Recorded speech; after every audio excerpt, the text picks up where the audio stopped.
निज पकेटरे एहाकु रखंतु 5 मिनिट्रे से नारी तुम पाखकु आसिब जहा चाहिए ताहा करिब। आज्ञा हाँ, जदि आपण केउ झियो बा विवाहिता नारी को मने मने भल पाउचंती तार सुंदरता को देखि ता आड़कू आकर्षित हेउचंती किंतु जेते चेष्टा कले मध्य ताको पटेई पारुनांती ताको निजर मन कथा कहिबाकू डरुचंती।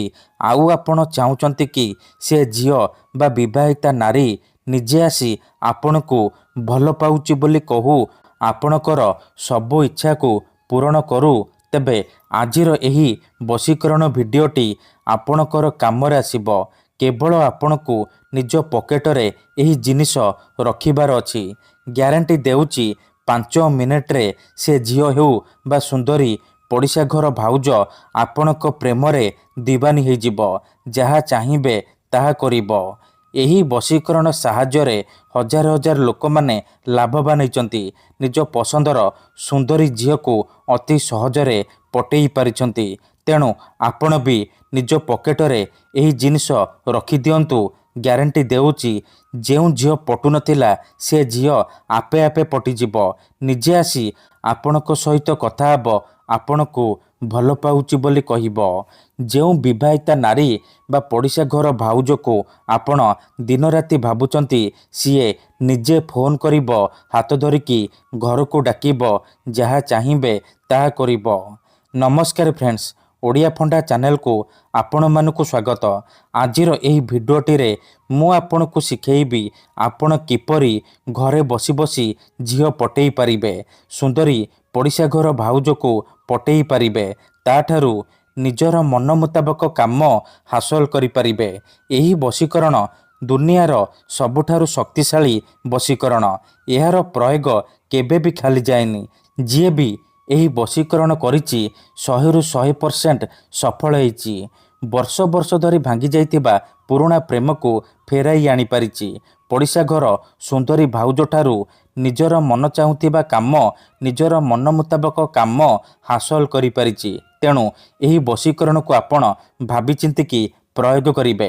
मनरे कोनोसी खराब उद्देश्य किंबा कोनोसी खराब काम पई आपण एही वशीकरण को प्रयोग करिबेनी। काहेकि ना एही वशीकरणर कोनोसी प्रकार काट नाही। मात्र थरे जेउ झियो बा नारी उपरे आपण एही वशीकरण को गोटिए थर प्रयोग करिदेबे, सीए सेही समय ठारू आपणक आड़कू आकर्षित हेबाकू लागिब।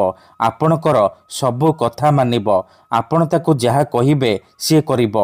केवल आपणकू निज पकेटरे एहाकू रखिबार अछि। आज्ञा हाँ, केते थर एमिति हेइताए कि आपण जेउ झियो को भल पाउचंती से झियो आपण को भल पाएनी, अन्य काहाको भल पाए। आउ आपण ता पछरे गोड़ेई गोड़ेई निजर सबु समय सारी दियंती किंतु से झियो को पटेई पारंतिनी। जदि आपण भी एहीपरि परिस्थिति रे पड़िचंती, जेते चेष्टा कले मध्य से झियो को पटेई पारुनांती, तेबे मो कथा मानी आजी निज पकेटरे एही जिनिस रखि दियंतु। से झियो निजे आसिब, आपणक सहित कथा हब, आपणकू भल पाउची बोली कहिब। आपणक प्रेमरे एमिति दीवानी हेइजिब कि आपणकू न देखि रही परिबनी। तेबे एही वशीकरण को प्रयोग करी आपण सासु नणंद दियर भाउज काहाको भी पटेई पारिबे, ताठारु किछि भी काम हासिल करि पारिबे। तेबे एही वशीकरण विधि आपण किपरि करिबे, केमिति करिबे, एहार प्रयोग विधि कौन मु आपणकू शिखेइबी। संपूर्ण प्रयोग विधि मु आपणकू ठीक भाବରେ शिखेइबी। जानिबा पई आपण भिडियोटी को मूलरु शेष पर्यंत पूरा ध्यान सहित देखंतु। तेबे जाय कि आपण संपूर्ण प्रयोग विधि जानि पारिबे। अधारु छाड़िकी पळेइले किंबा काटी काटी देखिले आपण किछि भी बुझी पारिबेनी। परे कमेंट करिबे, गुरुजी आपणकर वशीकरण काम करूनी। देखंतु, वशीकरण विधि जानिबा पूर्वरु गोटिए कथा जानि रखंतु। वशीकरण एमिति सेमिति काम करेनी। मनरे संपूर्ण विश्वास, निष्ठा आउ एकाग्रतार सहित आपणकू एही वशीकरण करिबाकू पड़िबो। तेबे जाई मु आपणकू ग्यारंटी देउची आपण जेते सुंदरी झियो बा नारी को चाहिए निजर करि पारिबे, ताठारु निजर मन मुताबक काम हासिल करि पारिबे। ତେବେ ଏହି ବଶୀକରଣ ଆପଣ କେଉଁ ବି ବାରରେ କରିପାରିବେ, କିନ୍ତୁ ଯେବେ ବି କରିବେ ସୂର୍ଯ୍ୟାସ୍ତ ପରେ ରାତି ବେଳା ଏହି ବଶୀକରଣ କରିବେ। ଏହି ବଶୀକରଣ କରିବା ପାଇଁ ଆପଣଙ୍କୁ କିଛି ସାମଗ୍ରୀ ଦରକାର, ଯେମିତିକି ଖଣ୍ଡେ କଳା କପଡ଼ା, 5ଟି କଳା ଗୋଲମରିଚ, ଖଣ୍ଡେ ସାଧା କାଗଜ ଆଉ କଳା ରଙ୍ଗର କଲମ। ଏତିକି ଜିନିଷ ଆଣିସାରିବା ପରେ କ'ଣ କରିବେ, କୌଣସି ଏକ ଜାଗାରେ ଚୁପଚାପ ବସି ପଡ଼ିବେ, ଯେଉଁଠାରେ ଆପଣଙ୍କୁ କେହି ଦେଖିବେନି କିମ୍ବା ଡାକିବେନି। ତାପରେ କ'ଣ କରିବେ, ଯେଉଁ କଳା କପଡ଼ା ଆଣିଛନ୍ତି ସେ କଳା କପଡ଼ାକୁ ନିଜ ସାମ୍ନାରେ ରଖିବେ। ତାପରେ 5ଟି କଳା ଗୋଲମରିଚକୁ ଡାହାଣ ହାତରେ ମୁଠେଇକି ଧରିବେ, ଆଉ ଆଖି ବନ୍ଦ କରିକି ସେଇ ଝିଅ ବା ନାରୀକୁ ମନେ ମନେ ଭାବିବେ, ତାର ମୁହଁକୁ ନିଜ ମନରେ ଭାବିବେ। ତାପରେ 5 ଥର ତାର ନାମ କହିବେ। ତାପରେ ମୁଠା ଖୋଲିବେ, ଆଉ ସେ ମରିଚରେ ଗୋଟିଏ ଥର ଫୁଙ୍କିଦେବେ। ତାପରେ ସେ 5ଟି ମରିଚକୁ କଳା କପଡ଼ା ଉପରେ ରଖିଦେବେ। ତାପରେ ଯେଉଁ କାଗଜ ଆଣିଛନ୍ତି ସେ କାଗଜରେ କଳା କଲମର ସାହାଯ୍ୟରେ ମନ୍ତ୍ର ଲେଖିବେ। ମନ୍ତ୍ରଟି ଧ୍ୟାନ ସହିତ ଶୁଣନ୍ତୁ। ଓମ୍ କାମିଚ୍ଛାମୟୀ ଆମୁକଂ ସର୍ବମୋହି କରତି କରତି। କାଗଜରେ ଏହି ମନ୍ତ୍ରକୁ ଲେଖିବେ।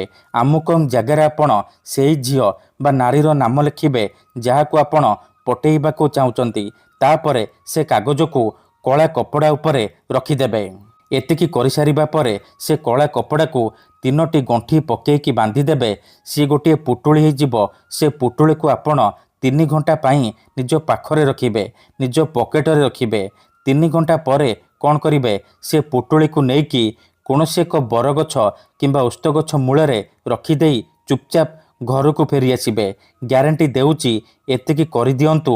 ଏହି ବଶୀକରଣ କରିବା ମାତ୍ରେ ସେ ଝିଅ ହେଉ ବା ବିବାହିତା ନାରୀ ଆପଣଙ୍କ ଆଡ଼କୁ ଆକର୍ଷିତ ହେବାକୁ ଲାଗିବ। ଧନ୍ୟବାଦ।